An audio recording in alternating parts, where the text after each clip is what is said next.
পবিত্র রমজান মাসের শেষে খুশির ঈদ উদযাপন করে মুসলিম ধর্মাবলম্বীরা।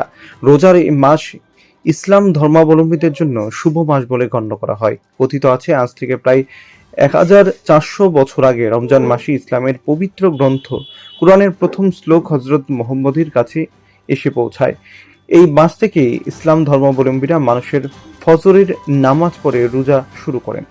সূর্যাস্তের পর ইফতারের মাধ্যমে রোজা ভাঙেন। টানা 1 মাস রোজা পালনের পর আসে খুশির ঈদ বা ঈদ উল ফিতর। চাঁদ দেখার উপর নির্ভর করে কবে পালিত হবে খুশির ঈদ।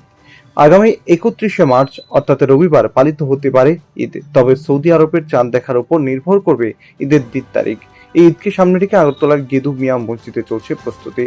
ইতিমধ্যেই এই খুশির ঈদকে সামনে রেখে ইসলাম ধর্মাবলম্বীরা পোশাক আশাক কিনতে শহরে ভিড় জমাচ্ছেন। আগামী রবিবার ঈদের দিন গেদু মিয়া মসজিদে সকাল 8টায় আদায় করা হবে ঈদের নামাজ।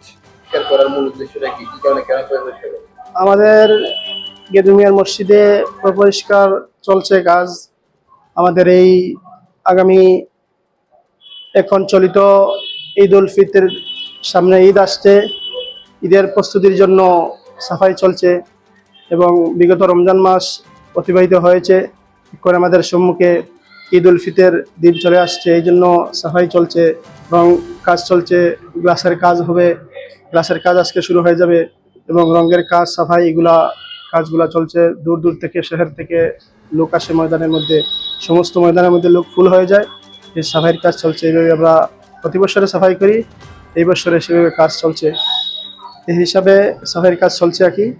আমরা সবাই ঈদ উল ফিতরের যাতে সেই অনুষ্ঠান সবাই খুশি সুন্দরভাবে আদায় করতে পারি, সবাই যদি অংশগ্রহণ করতে পারে, এই কাজকে সম্মুখে রেখে আমরা সবাই একত্রিত হয়ে এখানে ঈদ উল ফিতরের নামাজ অনুষ্ঠিত হবে। আপনার চাঁদ যেদিন দেখা হবে এই পরের দিন হবে, 29 তারিখে হইতে পারে, 30 তারিখে হইতে পারে, এখন পর্যন্ত পুরা ফাইনাল বলা যাচ্ছে না। কিন্তু চাঁদ যেই দিন দেখা হবে পরের দিন আমার ঈদ উল ফিতরের নামাজ সেই গেদু মিয়া মসজিদের ঈদগাহ ময়দানের মধ্যে অনুষ্ঠিত হবে। তার জন্য আমাদের সেই ঈদগাহ ময়দানে প্রস্তুতি চলছে। Bureau report.